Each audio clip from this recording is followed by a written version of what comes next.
அமர்ந்திருக்கும் நடுவர் அவர்களுக்கும், அறிவில் சிறந்து விளங்கும் ஆசிரியர்களுக்கும், என்னுடன் படிக்கும் மாணவர்களுக்கும் முதற்கண் வணக்கத்தை தெரிவித்துக் கொள்கிறேன். நான் தேர்ந்தெடுத்த தலைப்பு அலைபேசியின் தீமைகள். அதனுடைய தீமைகளோ ஏராளம், அதனுடைய கொடுமைகளோ தாராளம்.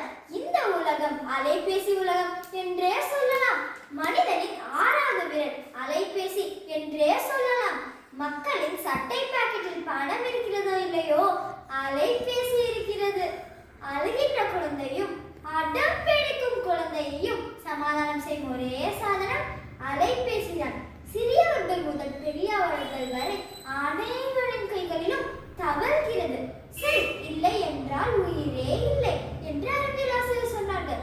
அப்போது புரியவில்லை, இப்போதுதான் புரிகிறது அது என்ன செல் என்று. அளவுக்கு மீறினால் அமிர்தமும் நஞ்சு என்ற பழமொழி போல் அளவுக்கு மீறி அலைபேசியை பயன்படுத்தினால் கண் பிரச்சனைகள், காது கேளாமை, படிப்பில் கவன சிதறல்கள், தலைவலி போன்ற பல பிரச்சனைகள் ஏற்படுகின்றன.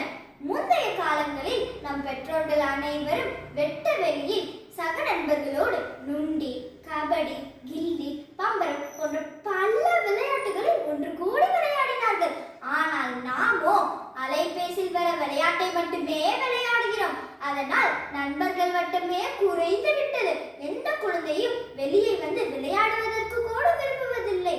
அப்பாவின் முதுகில் உப்பு மூட்டை ஏறி, அம்மாவின் மடியில் படுத்துறங்கி, அண்ணன் தங்கைகளோடு ஓடி விளையாடி, பாட்டிகளோடு நிலா வெளிச்சத்தில் பல கதைகள் பேசி மகிழ்ந்த காலங்கள் காணாமல் போய்விட்டது.